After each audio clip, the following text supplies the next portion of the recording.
Muito boa tarde. Chegou o final de semana, chegou a sexta-feira, podemos descansar, nos refazer, relaxar, de alguma forma nos preparar para a próxima semana. A pausa é fundamental na música, o silêncio é fundamental no som, o jejum entre as refeições é fundamental para poder saborear, para poder ingerir alimentos com fome, com sabor. A noite é fundamental para vivermos um dia. Que bom que temos o final de semana, que temos a noite como um momento de nos refazermos, de avaliarmos, de refletirmos, de nos conectarmos, de reiniciarmos. Reiniciar é parte da solução de todos os problemas. Muito significativo que hoje os nossos aparelhos tenham em reiniciar a solução de boa parte dos problemas que o afetam. Quando um computador, quando um celular, quando um aparelho trava, frequentemente desligar e religar é a saída. E Jesus, no diálogo a Nicodemos, disse que ninguém vai ao reino do céu se não nascer de novo. Reiniciar. Que nós façamos do terminar bem a capacidade de começar bem. Terminar bem um dia é, como Santo Agostinho indicou, sugeriu na questão 919A de O Livro dos Espíritos, quando foi sugerido para todos nós o autoconhecimento como grande caminho de evolução, de avanço para o bem e de resistência ao mal, ele deixou claro para todos nós que a nossa capacidade de nos renovarmos depende de, ao final de todos os dias, procedermos a uma análise, a uma avaliação, a uma revisão do nosso dia, do nosso procedimento. Pensem nisso, sigam o grande exemplo de Agostinho, que certamente nos deu uma ferramenta fundamental para a nossa evolução. Hoje viemos trabalhar a questão central na geração dos nossos problemas. Qual é o grande problema? Há uma origem única para todos os problemas?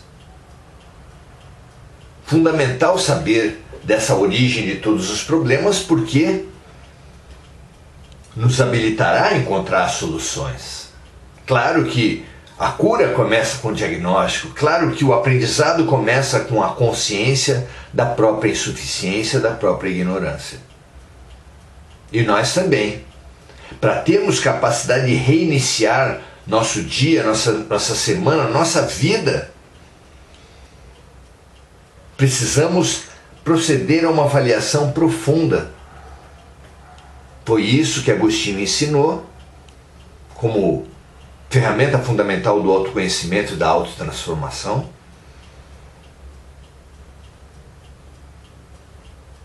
E os espíritos também nos trouxeram essa outra realidade. Há uma fonte única de todos os problemas, de todas as violências. O egocentrismo, o egoísmo, o orgulho.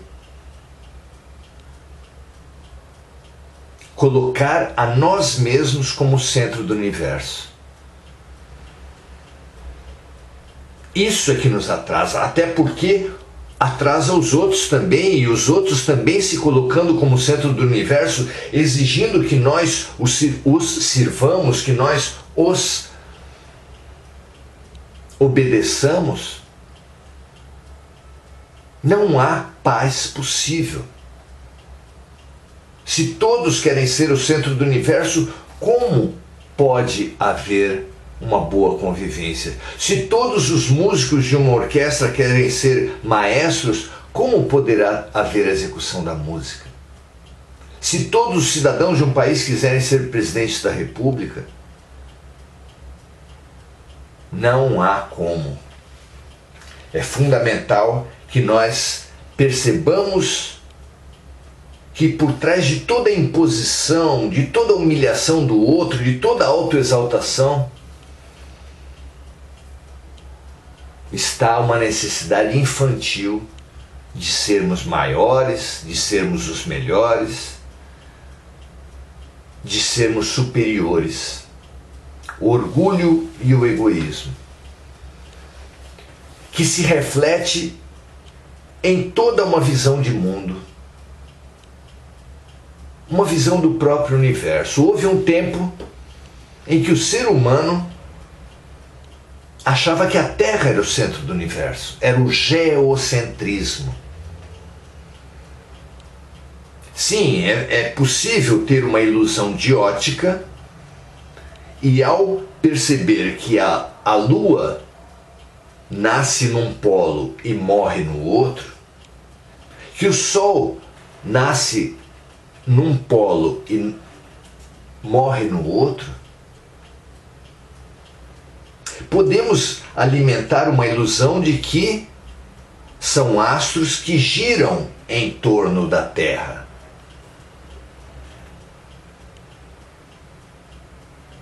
Mas o que alimenta essa ilusão, o que está por trás dessa ilusão, é uma visão insustentável, segundo a qual a Terra é o centro do universo, que tem por origem, a origem do geocentrismo é o egocentrismo.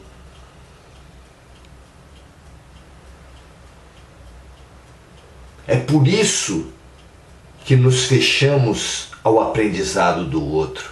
É por isso que perdemos tantas lições e tantas oportunidades. Pela arrogância, pela autossuficiência, pela prepotência. Aquele que se acha conhecedor de tudo não pode aprender nada. Aquele que acha que não tem doença nenhuma não pode se curar. Como o oculista que acha que para a hora que quiser, que não é viciado. Claro que não vai se curar. Claro que o aluno que acha que sabe tudo não pode aprender nada.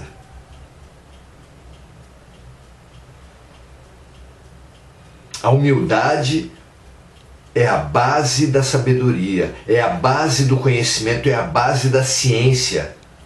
A humildade é a base da evolução espiritual. Quem disse isso? Ora, o fundador da filosofia assumiu como pilar da filosofia, da sua filosofia, de toda a filosofia que surgiu depois, o só sei que nada sei. Ah, mas eu conheço professores de filosofia arrogantes, prepotentes. Pois é. São professores de filosofia, mas não são filósofos. E a filosofia foi a base de toda a ciência. Ah, mas eu conheço cientistas que são arrogantes, que negam tudo que não seja a ciência deles, que negam o próprio Deus. Sim, mas cientistas não são sábios.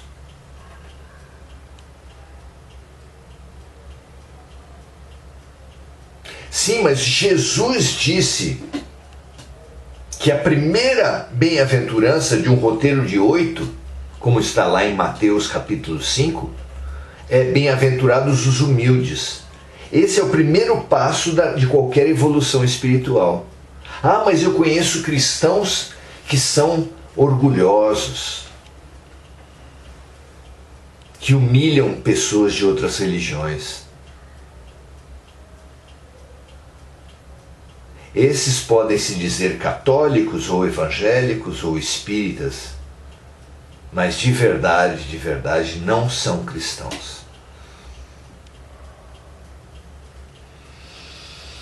Como entender essa atitude da prepotência, do orgulho, da arrogância, do egoísmo?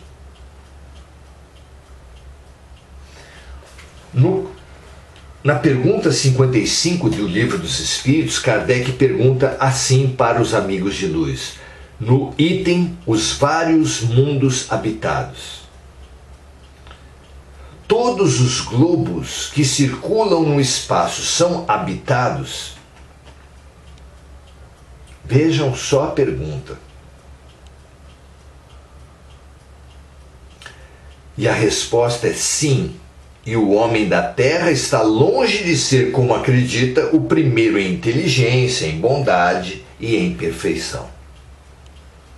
A revelação aqui é que não apenas a Terra não é o único planeta habitado, mas que todos os outros planetas da nossa galáxia, do nosso sistema da nossa galáxia e do universo são habitados. Existe vida em todos os orbes do universo. Não é forte essa revelação? E para além disso, não apenas existe vida, mas a Terra está longe de ser aquele que possui a humanidade mais evoluída, em inteligência, em bondade, em perfeição. Muito interessante. Entretanto, existem homens, continuam os espíritos, entretanto, existem homens que se julgam muito superiores e pretendem que apenas este pequeno globo tenha o privilégio de abrigar seres com a capacidade de raciocinar. Orgulho e vaidade, dizem os espíritos. Esses homens acreditam que Deus criou o universo só para eles. Vejam, meus amigos, minhas amigas,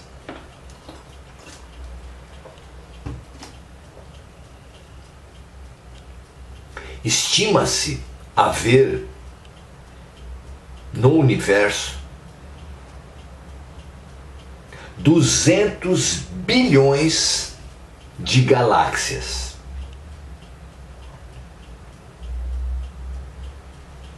Estima-se existir na Via Láctea, a galáxia à qual pertencemos, 100 bilhões de sóis.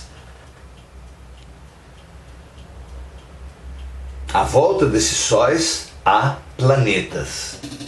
Não necessariamente na mesma quantidade, do mesmo tipo que à volta do Sol, do nosso Sol, uma estrela, mas à volta dos bilhões de sóis da Via Láctea há planetas. Então, planetas em torno de 100 bilhões de sóis já multiplicam essa quantidade de mundos.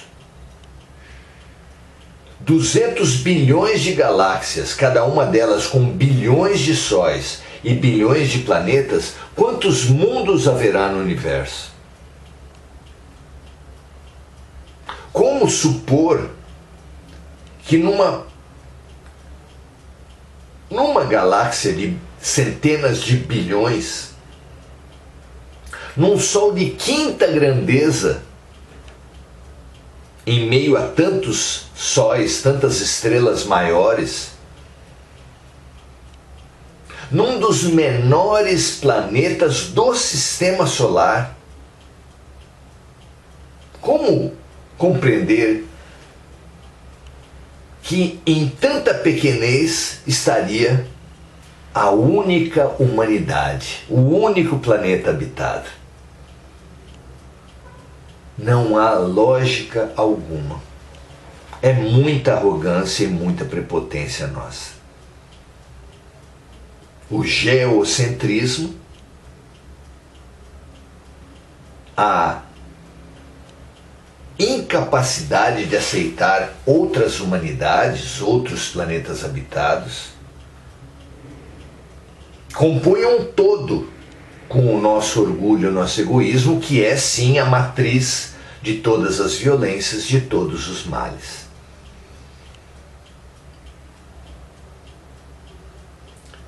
Dizem os espíritos: entretanto, existem homens que se julgam muito superiores e pretendem que apenas este pequeno globo tenha o privilégio de abrigar seres com a capacidade de raciocinar. Orgulho e vaidade. Tanto o orgulho e vaidade na concepção do universo, quanto orgulho e vaidade na concepção de nós mesmos. Esses homens acreditam que Deus criou o universo só para eles. No trânsito, há pessoas que acham que as ruas foram criadas só para eles. No cinema, há pessoas que acham que o cinema todo foi erguido só para eles. O motorista egocêntrico anda no meio da rua, não obedece faixas, não obedece normas. A pessoa que vai assistir um filme no cinema, que é orgulhosa, não se importa se o seu celular faz barulho no meio do filme, se ele atrapalha as outras pessoas atendendo uma chamada no meio do filme, se faz comentários altos, em voz alta. É a própria concepção da ignorância de tudo demais, da humilhação de tudo que existe, da diminuição de todos os outros seres para a nossa própria exaltação. Isso acontece em todos os ambientes. No ambiente familiar, no ambiente escolar, no ambiente dos esportes acontece demais, das artes acontece demais. Em todas as formas de trabalho, todos os ambientes de trabalho, em todas as relações. Acontece no casamento, acontece na amizade, acontece nas baladas, na diversão, nos bares. Por toda parte há pessoas furando fila, ignorando normas para levar vantagem em tudo. Não importa que limitem, que boicotem, que humilhem outras pessoas.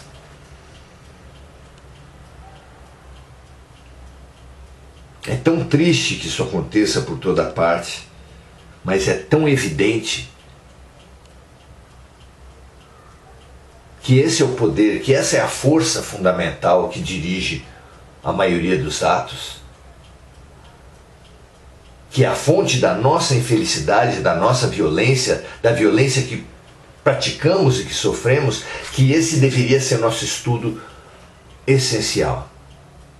Pois Kardec faz um comentário a essa questão 55 que é também muito precioso. Deus povoou os mundos com seres vivos e todos concorrem para o objetivo final da providência, que é a evolução contínua das espécies. Acreditar que só a Terra possui vida seria duvidar da sabedoria de Deus, que nada faz de inútil. Ele deve ter destinado a cada um desses mundos uma finalidade mais séria do que a de apenas alegrarem nossas vistas. não é? Para que existem as estrelas, as galáxias? Apenas para alegrar nossas vistas? Centenas de bilhões de planetas, para quê? E continua Kardec no seu comentário: aliás, se utilizarmos a razão, nada pode nos levar a concluir que a Terra seja o único planeta a ter o privilégio de ser habitado, com a exclusão de tantos milhares de milhões de mundos semelhantes. Nem a posição que ocupa no sistema, na galáxia, nem seu volume e nem sua constituição física, nada lhe pode dar a condição de único mundo habitado.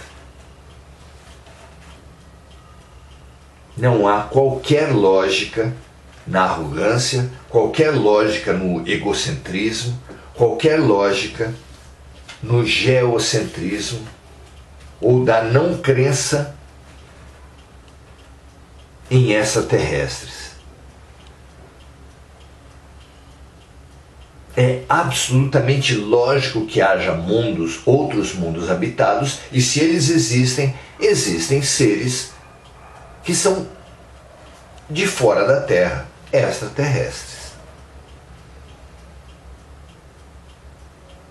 Ah, mas então por que eles não fazem contato conosco? Meus amigos, se nós vivemos em tempos como o do jogador de futebol brasileiro Vinícius Júnior, que num dos países mais cultos da Terra foi chamado de animal, de macaco.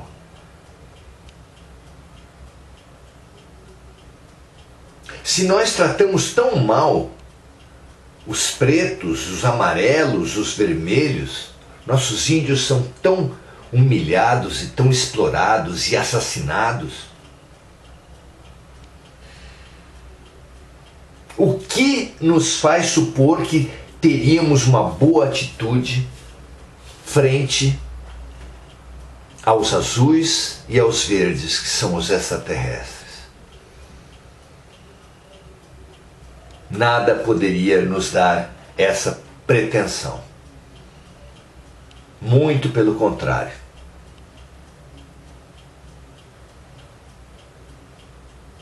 Saibamos da nossa pequenez, saibamos que a vida nos vai ampliando o horizonte, o universo, a consciência, conforme tenhamos capacidade de bem aproveitar.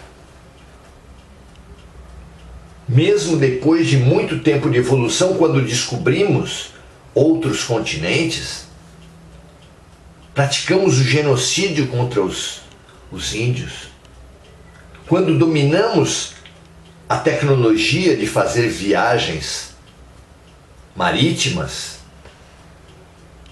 promovemos a escravidão na África, quando conseguimos fazer um avião, um equipamento mais pesado que o ar, fizemos dele uma arma de guerra. Muitíssimos são os exemplos de mau uso da inteligência, da tecnologia, do nosso próprio corpo. Saibamos que não estamos sozinhos, nem espiritualmente e nem mesmo fisicamente. Estamos cercados de bilhões de bilhões de bilhões de seres.